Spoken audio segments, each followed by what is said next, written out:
What's going on, everybody, man? I need y'all to get y'all energy level up because I'm excited. I'm hyped, man. I'm here with the fellas, and we are here for another episode of the No Hesi Hoopcast, man. Back like we never left. You know what I mean? Thank you for being on. And before we get deep into this, do us a huge favor. Hit the notification button. Hit the bell so you can be notified every time, and hit the subscribe button because we want you to be part of the No Hesi crew, man. Fellas, how are you doing? Black, let's start with you. Hey man, we missed a couple weeks. The streets been on my head top. They've been asking me where we've been. We had to create a demand. You know what I'm saying? Like, I wasn't getting the reaction that I wanted to see out of the No Hesi community. So we had to take a pause, kind of build up that anticipation, that energy. But we are back. Yes, we're back. Yes, sir. Lee, how you doing, man? Hey, man, I'm doing good. And I agree with Black. See, with him, it's the demand. With me, it's the respect. Okay. I feel like No Hesi wasn't getting the respect that we need, that we deserved, that we needed. Right. So we didn't have to take that pause, go test the streets physically. And now we are back like we never left, as the title of the show says. So yeah, man, I'm good to go. You know what I mean? I'm running off a couple of fumes at this point, but it's hoop talk, so I could glide on that. I could skate on that. You know what I mean? It's a natural high, as they say. That's right. But man, fellas, a lot of news to get to, so let's jump right in.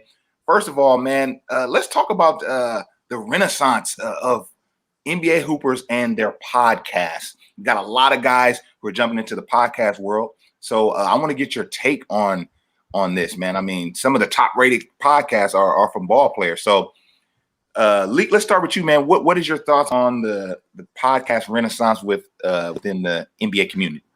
Oh man, I think it's great insight for the fans to see the players talk about just the locker room, other teammates, certain situations.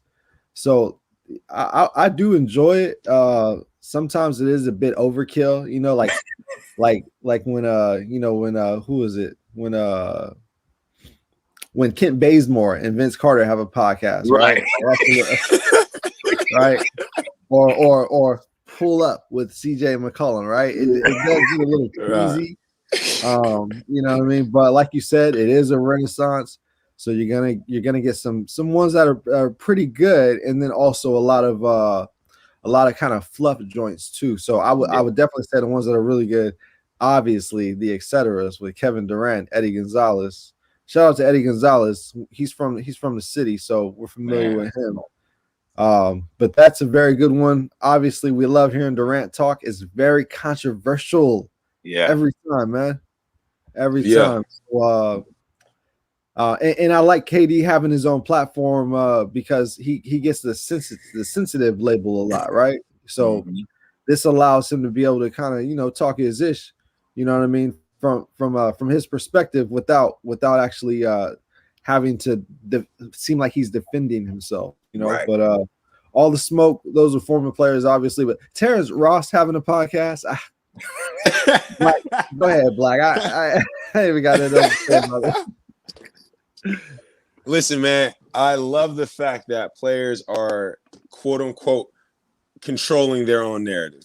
I'm always going to be here for that. I'm always going to be here for them having an outlet for them to, pretty much speak their piece because, as we discussed earlier in this year, the media has a tendency to, go on smear campaigns and bloviate about these athletes and what they think these athletes should be doing. So I love the fact that they have an opportunity to kind of, speak from their perspective.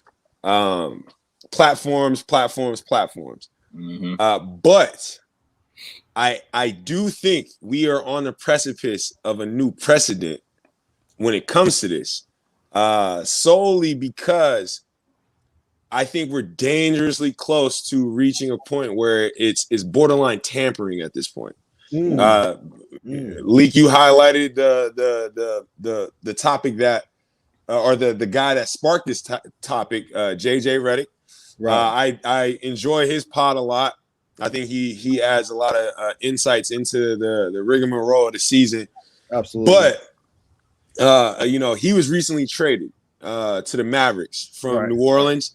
And he had something to say about it. He wasn't too happy about it. He even bashed the organization that he was traded from. Yeah, right. So, I pose to you guys, do you think at some point the NBA would need to kind of put clamps on subject matter of these pods, at least during the season? Summer, you guys get, talk to players that you're friends with, you're fans of. But do you guys think at some point this does lead to some kind of fringe tampering? Well, League of I think that's going to be tough to police, and I think it may be more on a organizational basis, maybe in some contract negotiations and things like that. But I think it'll be hard for the league to put a hard and fast rule on that because, hey, you got everybody talking about cancel culture and how they're against it. So it'll be hard for the league to jump on that wave, but it's definitely a good conversation starter, man. I don't know. What you think, Lee? I definitely think that the league would look really bad if they tried to quote unquote, put a muzzle on players, right? Like, any voice suppression in 2021, very dangerous. You know what I mean? Any marginalizing, is extremely dangerous. Unless, well, I won't go there. All right, but so yeah, I don't think they'll do that. Like Mark said, though, that would be interesting if organizations say, all right, JJ, we're going to sign you to a 2-year, $30 million deal. We need a sharpshooter on our contender, right? Because we know JJ's not guarding anybody on the defensive end, which makes him a liability in the playoffs, right? But let's be clear. We want to sign you to our contender, and we got this contract for you. Now, in this contract, JJ, you cannot do your podcast while we are in season. Mm-hmm. I could definitely see something like that happening. And I mean, the team's got every right for that. I also think contracts are going to start getting more individualized as far as the minute details as we go into this new space too. But yeah, I definitely don't think the NBA would do that. What about you, Black? It's tough, right? Because, let's take JJ Redick, for example. I mean, prior to this season, he was averaging roughly 13 to 15 points a game. He was shooting, high 40s from three. You didn't really have to worry about him on the court. You were getting what you paid for. Absolutely. But this season in particular, he's taken a dive. He's been consistent with his pod, but he hasn't been consistent with his play. So I'm looking at it like, okay, you're contracted to, pretty much be a consistent player while on the floor. Yeah. I got a problem if you're doing your pod and you're not playing well. Like if you're doing your pod and you're playing well, I'm cool with it. But if you're doing your pod and your play suffers, then I'm going to start attributing it to the fact that, maybe you're not spending your free time in the best ways. That's where I'm at with it. If I agree with you guys, I think it would be a good idea for teams now to start kind of individualizing the contract. But I imagine they would get some type of pushback from the players for that, right? Oh yeah, for sure. That makes sense, man. It's definitely going to be something that I think is not going away. So we're going to be keeping our eyes on this whole podcasting thing. One more question, Mark, before you segue. Yes, sir. If you're an owner of a player with a very popular pod, do you buy in on shares for that pod? Get in on the business. Yeah. Hey, it's definitely big business, man. I mean, if that player allows you to, right? Yeah. Because I don't think KD would want his owner, right? Participating in things like that with it. I mean, he's got enough money, you know what I mean? He's got enough capital developing. So, right. So yeah. Well, we're definitely gonna keep our eyes on it. Wow, we're in the wild west, fellas. Right. I agree with that for sure. But while we're there, let's transition to to Kevin Durant. He's been, I mean, this brother just stays in the news. Like while LeBron's away, KD will play, right? You know what I mean? He's everywhere. He's taking over. So let's talk about him. Let's talk about the Nets and all the different narratives. But let's start with KD, man. Leak on the ones and twos, man. Let's see what Kevin Durant had to say about his top 5 greatest teammates of all time. Yeah. So this is on the $1 million worth of game podcast with Gilly the Kid and Wallow. So this is Kevin Durant on his top 5 teammates. Prepare for the cringe. Top 5 players.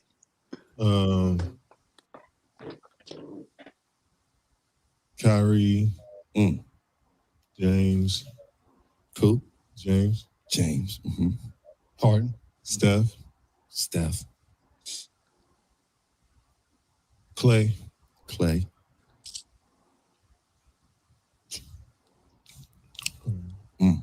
yeah. The reactions. Right. I'm gonna go Serge Ibaka.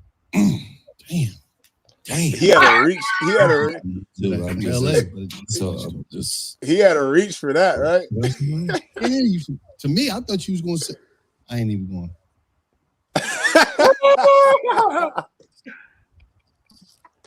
Whoa, that was a tough watch. Yeah. Lee, get your take on that, man. While Black's getting weak over there. Hey man, look. Him and Russ obviously have personal, you know what I'm saying, a very personal relationship, you know, that may be scarred or not or healed at this point. I'm not sure. We thought it was healed, and it possibly is, but I definitely and if Russ is not in his top 5, which I think would be ridiculous, right? Then that's fine. You know, he's got his opinion on who he thinks is his best teammates or what he considers a better basketball player than others. He might have his own curriculum on that. But I don't like the shade work. You know what I'm saying? That's what I don't like. Totally forgetting about Russell Westbrook. Right. I don't think anybody could do that, right? You know what I mean? I mean, as polarizing as he is, you know, the dirty dog that he is, you know, the hardest playing player in the NBA, you know, it would probably be between him and Giannis, honestly. You know what I mean? So, you know, I don't like the shade part about it. I think it's, you know, kind of childish, but you know, he played it off in his trollish, internetish personality way. You know what I mean? Mm-hmm. So that's all a part of his brand as well, it seems. So I mean, you know, I don't like the disrespect. Russ has been going through a lot of that this season. Right. You know, from Stephen A. Smith to other talking heads to you know, media people saying that he's washed. You know what I mean? So this is kind of another straw on Russ's back, and I wouldn't be surprised if he flips on somebody soon. You know what I mean? Yeah, that's yeah. Yeah, what you think, Black? Man, I thought that he, you know, the first 3, I was like, okay, yeah, I'm expecting Russ to be on that list. Once he gets to 5, the Mr. Fantastic Reed Richards reach for Ibaka was disrespectful. That was very disrespectful, man. Yeah, like y'all said. I mean, he goes on as the clip goes on. He goes on to say, "Oh man, you know, man, I forgot about Russ. You know, I'd even put him at the I put him in the 4 spot and put Clay down to 5, Ibaka off the list. But the fact that it even had to come to that is utter disrespect. Yeah. And you know, I'd even go on to say, you know, Russ is not going to handle this well because you know they're going to ask him about it, and you know he's going to explode. So just yet another headline from Kevin Durant that isn't on court. You know what I'm saying? Right. Yeah. Hey, again, to these athletes, man, I know that you guys want to control your own narrative, but you're not no Hesi. That's it. Hey, look, we can get away with it. We can get away with this. Right. But you're going to be held to a different standard. Right. You're not no Hesi. I agree. Absolutely, man. I mean, it's just it's total disrespect. Now let's get into the Nets things that's going on with the Nets in particular, the injuries, KD, we had LaMarcus Aldridge. I just want to get you guys' take on just the Nets and their place in the league right now. Black, we could go to you on this one. LaMarcus Aldridge just announced his retirement a few days ago. From what I understand, he's had ongoing heart issues throughout his career. Regular heartbeat, obviously. Yep. Yeah. I mean, obviously, he wasn't going to be asked to do a whole lot on this squad. I mean, they're pretty much set up for success at this point. So the fact that he, made the decision to retire mid-season, not even mid-season, 2/3 in, when, literally all he had to do was coast and get a chip, lets me know that there's something really wrong. So, prayers up for LaMarcus and his fam. But I still, with losing him and with KD being out, I still feel like they're, the top conversation on the East, 1-2 at the lowest. Yeah. Still. Yeah. I mean, Harden hasn't really been on floor yet either, right? Like he's recovering. He's still out. So I mean, they're still one of the best teams on the East. I mean, the only other team I'd have over them is probably the Sixers at full strength. Yeah. But I still think that, there's you don't need to press the eject button just yet on Brooklyn just because of this circumstance with LaMarcus and KD. Yeah. What you think, Lee? Let's be very clear. The Nets did not need LaMarcus Aldridge. All right. He was an embarrassment of riches. All right. That's what he was when he signed with the team. And LaMarcus was playing well prior to the retirement. So, I hope that everything goes good with his health. I like what Dame Lillard said about that. He kind of talked about LaMarcus as a father and as a teammate, and just said health comes first. So he hopes that he gets that together and he made the right decision on retiring. With that being said, though, I do see the Nets as more defeatable than I did earlier in the season. I'm not gonna lie. KD went out with another injury, a thigh contusion. That's probably like a 4-weeker, so to speak, something like that. Obviously, as of right now, he is going to be healthy to play in the playoffs, and so will James Harden. But the mental stability of this team, right? I mean, every week, man. And while they do perform well on court, obviously, being at the 2 spot in the East, I do also think that when the playoffs come around and the pressure heightens up and comes even more. I know KD and Kyrie, they've delivered in the biggest moments. James Harden, he's carried a team throughout the regular season. So, they've got the makings, obviously. You know what I mean? However, I don't think the mental fortitude is quite there, bro. I am going to front. I'm not going to front. And you look at their leaders with D'Antoni and Steve Nash, right? Players who have never won in the NBA as far as championships go. Players who get ran over by other players, right? More softies as far as the suits category goes. You know what I mean? They're 2 of the softest suits in the league, I would say. And KD, Kyrie, James, those are 3 of the most passive aggressive players in the league. Passive aggressive stars for sure. Yes. So I do see an unraveling coming, bro. I can't front, man. I do see it. Now, will that unraveling be enough for another team to topple them over?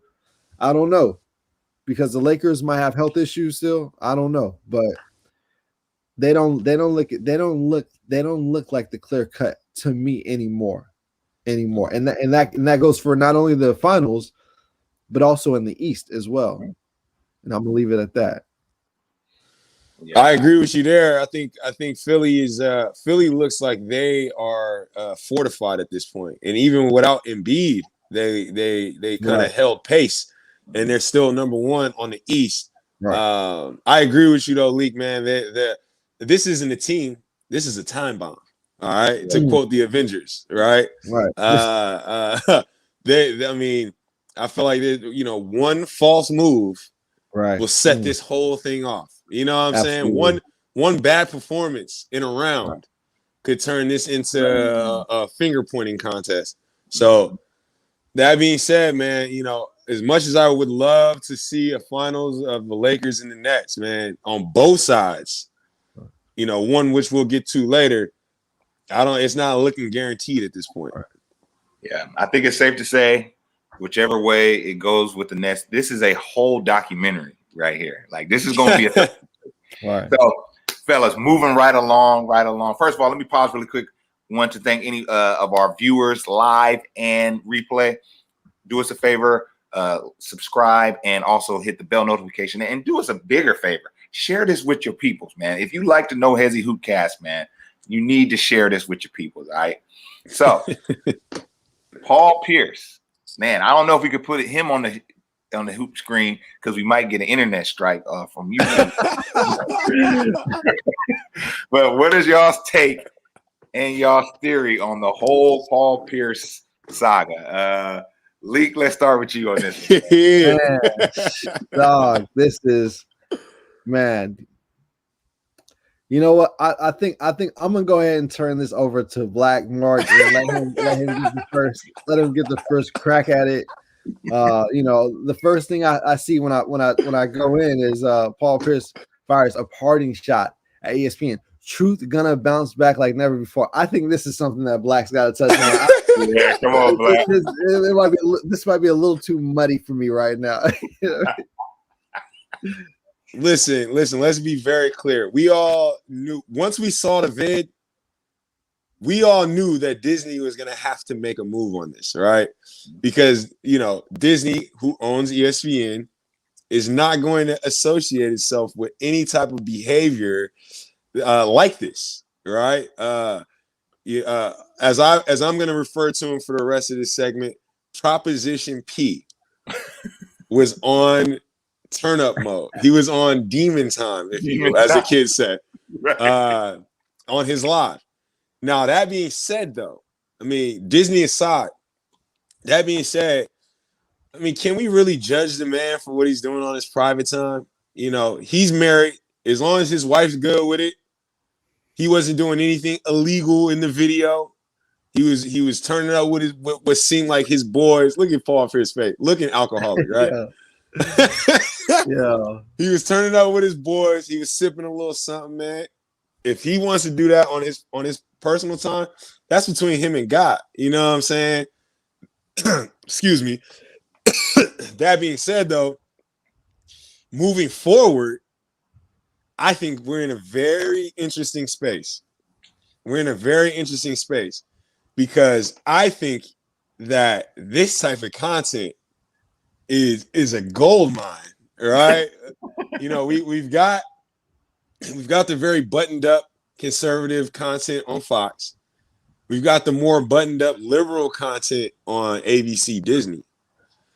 Who is ready to buy into the dirty content of the likes of Paul Pierce? You've got All the Smoke, right? You got No Chill Gil. I say they join together like Voltron. They get a TV deal on Showtime or Ball or Barstool. Right, they put that together and they create the most toxic basketball podcast that we've ever seen, and I'd be here for it. What do you guys say? Hey man, that sounds like a very intriguing idea. I ain't gonna lie, man. If those conglomerates came together, right? Up in Smoke, No Chill Gil, Proposition P. Yeah. Shoot, throw Big Perk up there. Throw Kendrick KP up there. Yeah. Right. Carry the hell on. You know what I mean? Hey, if I was Bron, sorry, Lee. If I was Bron, I'd be thinking that. But go ahead. Right. Real talk. This was the interesting part to me. It says things took an even greater unfortunate turn as one viewer commented, "Where Rachel Nichols at?" Right.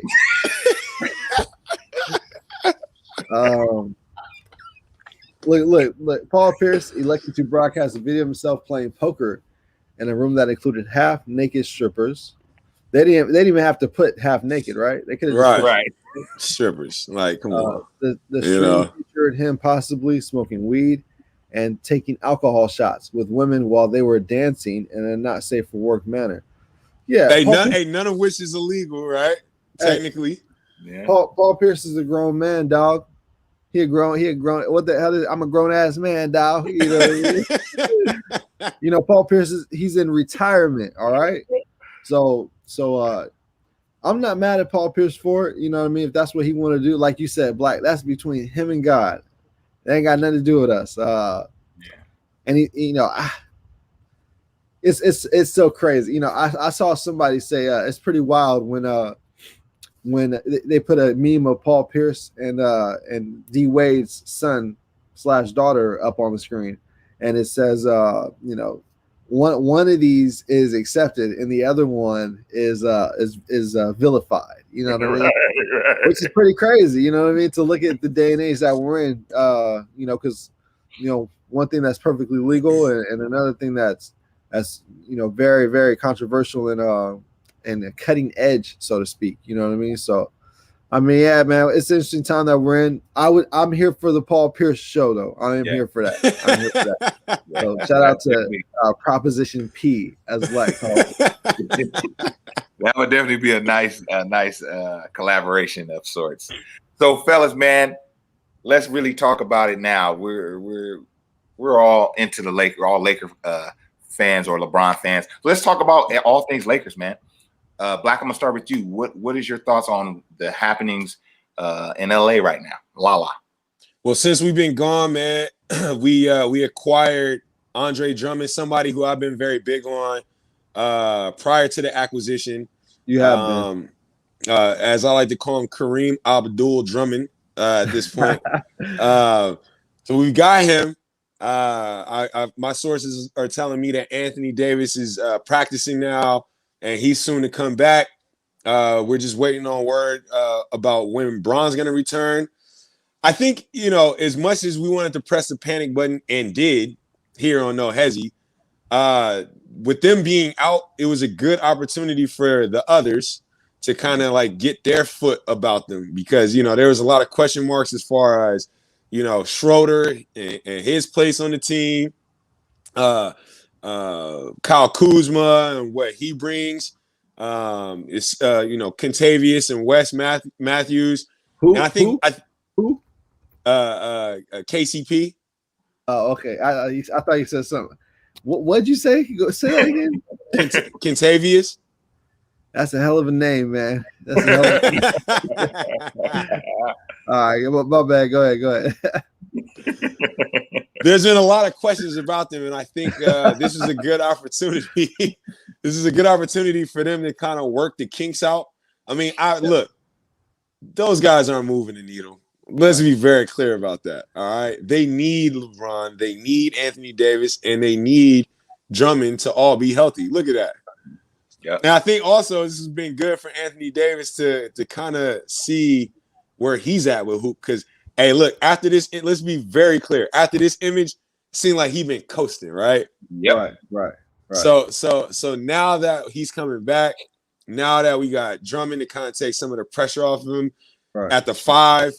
Right. Now that we got Bron coming back, I think we're in a good spot. And honestly, I would rather be the 5th seed right now. I'd rather be the 4th seed right now. Because all that means is whoever we play in the first round getting exited. Right. You know what I'm saying? Right. And we moving on for that. Right. From that. But Lee. Hey. Look, man. I didn't want to panic at the time when Black Mo kind of presented the possibilities of panicking and what that would look like for a Lakers fan. You know what I mean? He kind of gave us a glimpse into how that could feel possibly. And I wasn't really buying it, right? I wasn't really here for it, right? And I'm still not. Okay. What Bron is doing, Bron is being an ultimate teammate at this point. Yeah. What he's doing is he's sitting out, getting his body right, obviously. You know what I mean? Of course, Bron's got to have his body proper. He's going to do that. Let's be very clear, right? he's gonna fake his little injury, right? He's gonna go on vacation. He's gonna get his shots, right? He's gonna get his he's gonna get You his. say he's gonna get his shots, Leak? Hey, we all know the deal at this point. All right, let's not act like we don't know what's going on with that man, with those investments, with those multi-million-dollar yearly investments in that body. Right. One of those investments does happen to be a super serum that he does like in his knee. All right. Vibranium. We gotta be straightforward about it. So, but what Braun is doing is he's sitting out with AD and in this time, he's allowing the team, like Black said, to get the moving parts popping on deck. Schroeder, KCP, Drummond, get him acclimated, right? Kuzma, right? He's been having more scoring outputs. Shout out to Nate, the Morris twin. Morris twin, right? Hey, Mr. You go crazy. Shout out to Nate Curry. He's in the building. Also, and then Vogel to get in his bag, right? Because he also needs to be in his bag. Let's be very clear. Yeah, Braun ball will happen, right? But they also need the system to function separately of Braun ball. That way, Braun can have his moments of rest, and the system can still, look like a good running team, a well-oiled machine. So I got no problems with the sit out. AD's getting his body right. He's taking a cue from Braun. You already know Braun's invested in AD, right? So you already know they're both going to be prepared and ready to go at the time when they need to be. And with the addition of Drummond, I ain't gonna lie, man. I ain't gonna lie. With the addition of Drummond, that's a big move, man. I ain't gonna lie, that's a big move. We're talking about a guy who averages, 15 rebounds a game, something like that. You know what I mean? Can easily get you 20 and 20 on a night. And the thing is, the other teams that we're looking to contend, they either don't have that or they have a guy who's offensively more talented. But Drummond, with Braun's assistance and Braun's teammate attributes, right? Drummond's XP is going to go up, offense and defense, right? With Braun's influence. So I definitely think that the Lakers are in a great position. Actually, I think they're right where they want to be with Braun and AD getting healthy and all the role players getting in their bag and getting their situations right. So I've got no quarrels with the situation, and I think that the Lakers are pretty poised at this point to be the favorites to win the championship. Still, I think they're they. I mean, as it's constructed, when all healthy, I think they have the best front line in basketball right now with Andre Drummond, Anthony Davis, and then rounding off with Point Braun. If we were to stop right now, we're Montrezl in the Harrell as well. Don't forget Montrezl. Shout out to Big Trez. And Kyle Kuzma and Pau Gasol as well. Yeah. So, Marc Gasol. Marc Gasol. Excuse me. But that being said, if we were to stop right now, they would be in the 5th seed. They would be playing the Blazers. Unfortunately for the Blazers. Right. Because that would definitely be a first-round exit, right? Yeah, absolutely. So, I mean, really all it takes is one round for us to get our footing as far as, what we're looking like for a playoff situation. Right. And I'm pretty confident. I mean, you got, we're going to talk about this a little later, but you got a couple injuries to a couple key teams that were, supposedly competition for the Lake Show. And I'm looking around in the room on the West, and I don't see anybody that is just, one, has enough DNA, two, has the mental fortitude, and three, has the talent enough to beat us. Right. And I could be wrong. Nah, I've been that before. Hey, it's the mental fortitude part for me. I ain't gonna lie. Yeah. That's really where I know ain't nobody got that edge on Braun. That's a contender. Only person that really got that edge is Steph Curry.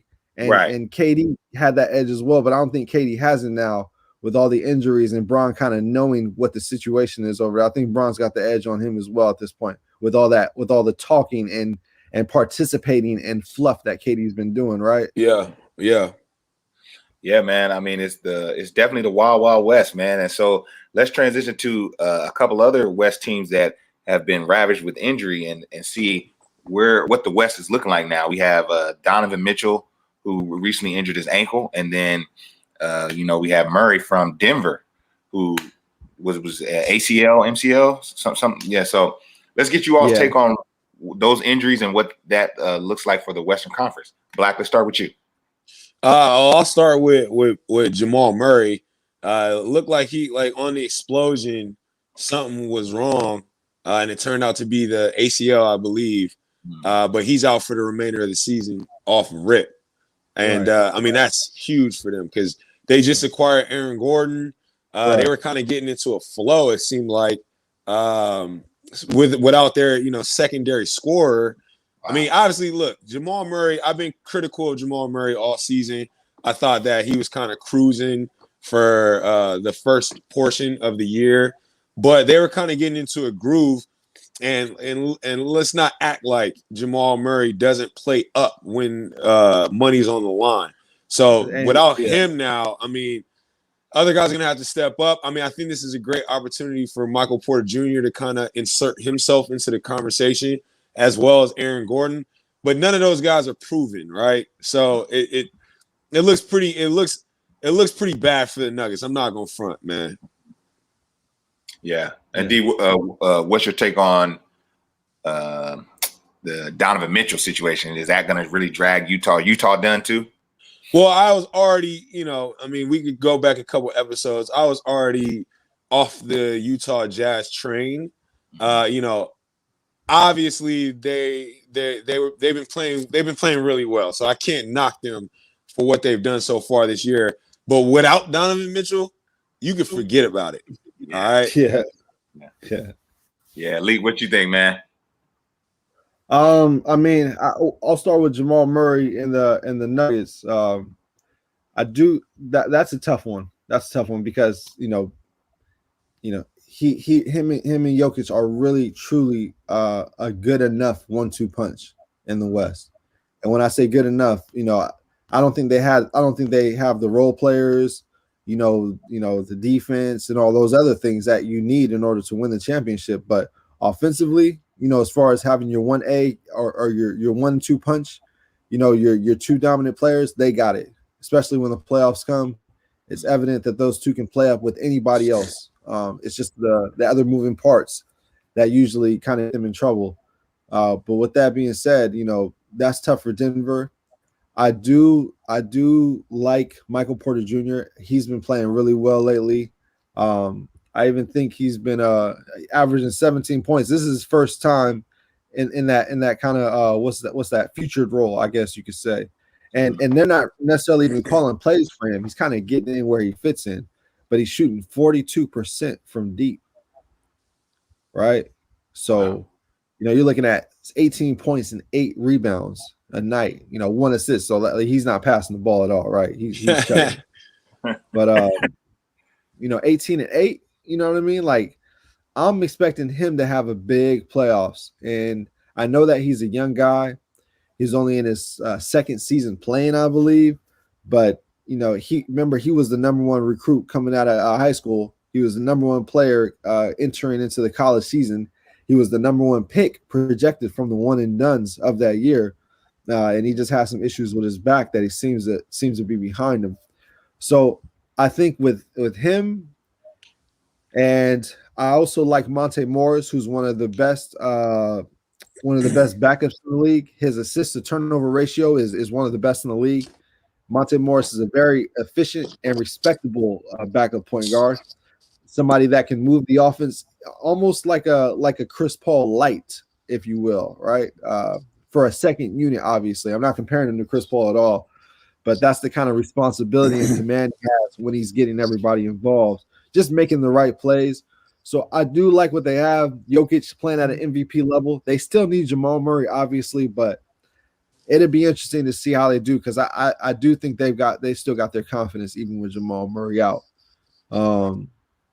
And as far as Donovan Mitchell, I don't think he's gonna be out for a long time. I think I think it was like an ankle, a serious ankle injury, but something that he will be back from it says no structural damage to his ankle, and he'll be out at least 1 week. Okay. So with safety precautions that this team needs to take, right? They need to step into that Nets, you know what I mean? That Lakers, that Clippers. They need to step into that echelon mentally as an organization and really protect Donovan Mitchell and give him the rest that he needs, right? They got to follow the pop print, right? They got to implement that plan in order to ensure that he can play and he's ready to go when the playoffs come. You might send him out. You might send him out 2 weeks. You might send him out 3 weeks. Hell, you got the 1 seed. Nobody expected you to be this good, right? Right. So, you want to keep that 1 seed, obviously, to be able to get the quote unquote easiest game of the first round. But at the same time, you want to make sure Donovan's ready to go. And when we look at the Western Conference standings at this point, they'd be playing the Grizzlies. If they fall to 2, they'll be playing the Mavericks. And of course, these 2 spots down here are subject to change as well, with the Warriors right on their heels and the Spurs. And the Jazz lightweight don't want the Mavs smoke. To be honest, though, I'm gonna be quite frankly with you. No, absolutely not. I think the Jazz will be fine. But when I say they will be fine, I mean, they'll get in the playoffs, make some noise, and not win the championship. That's what I mean. When I say they'll be fine. So all things should be fine in Jazz land. I think what's expected to happen, what's inevitable is still on course. Yeah, I think it's safe to say that, man, for sure. So, fellas, man, it's been a great episode, man. I'm glad to be back.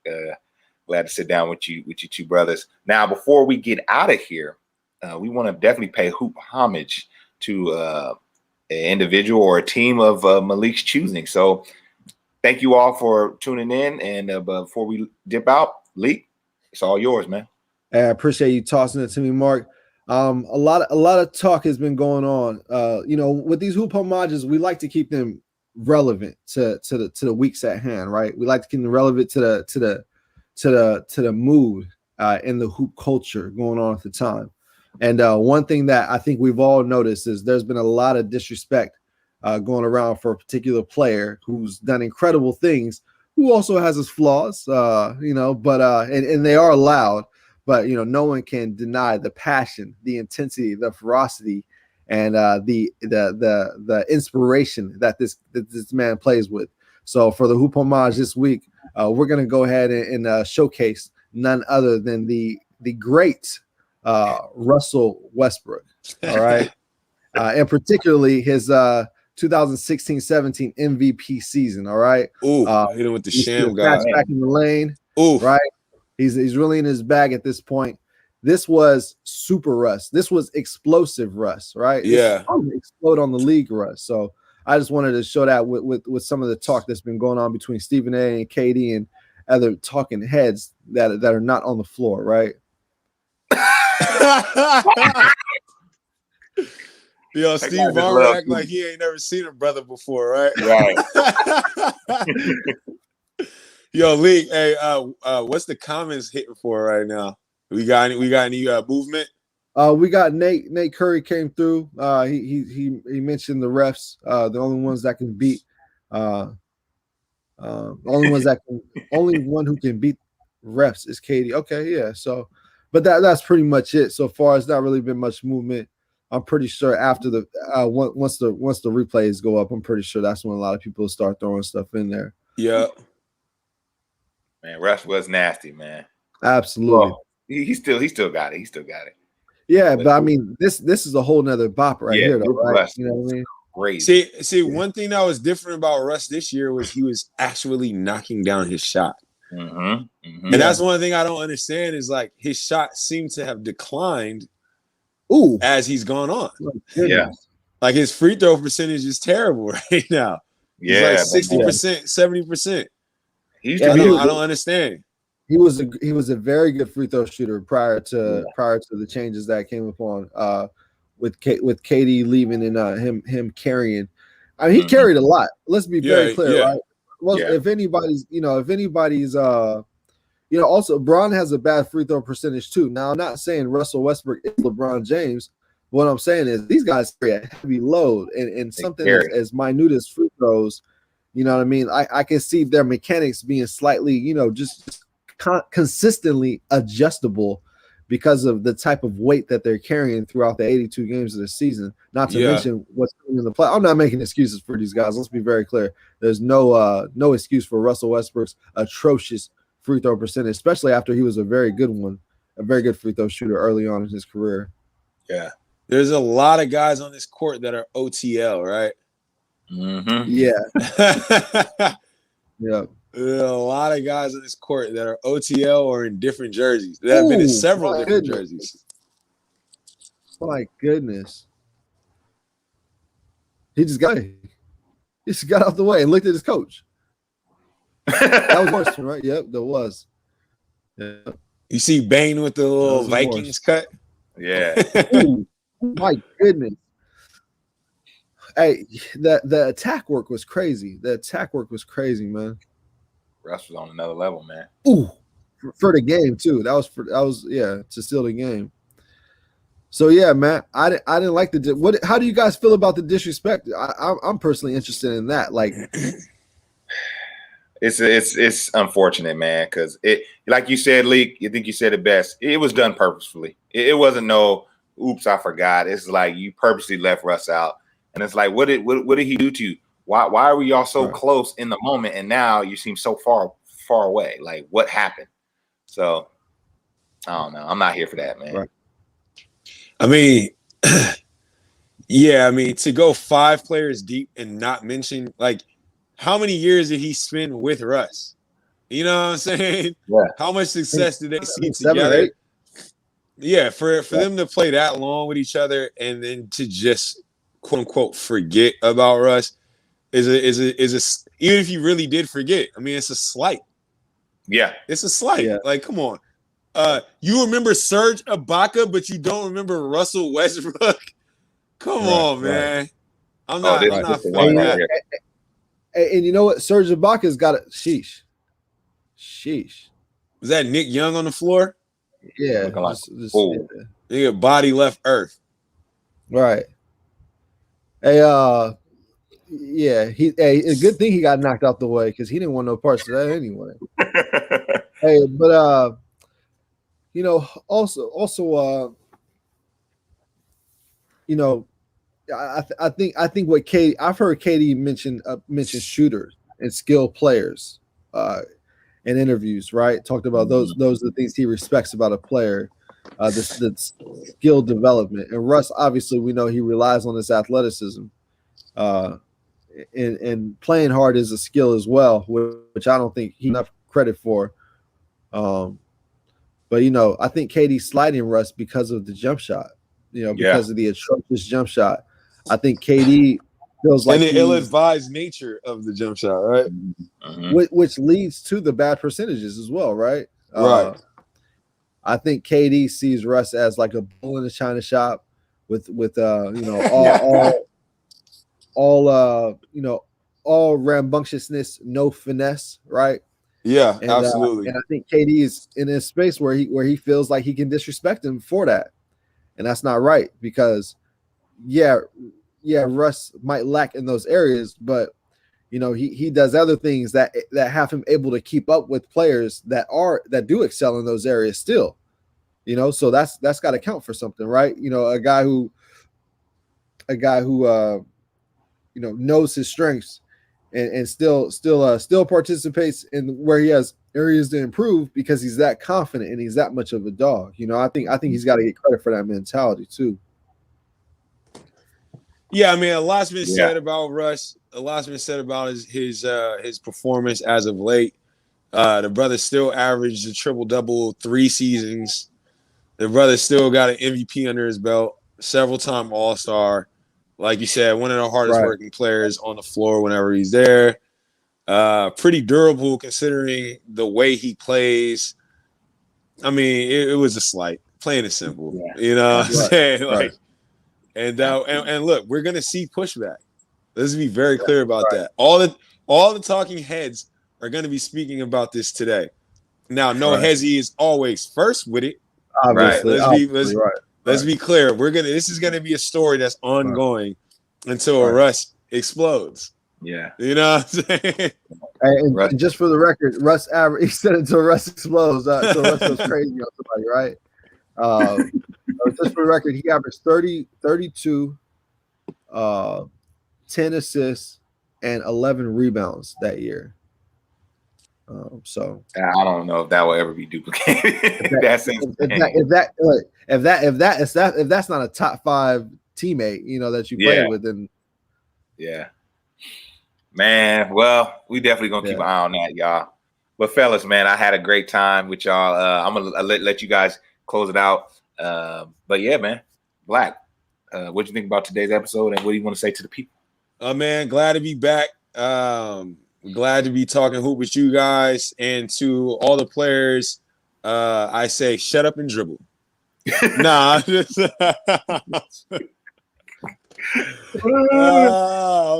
man, hey, shout out to the fan base out there. Shout out to all the hoop heads. You know what I mean? I think we're all in a space where we're looking forward to the playoffs, right? We're looking forward to those intense matchups that we've been longing for since we realized that there was going to be an NBA season. So, we're all rushing through that. You know what I'm saying? So stay tuned to No Hesi, because we're going to keep you fed up until that point. We did need to touch the streets and make sure that y'all was hungry.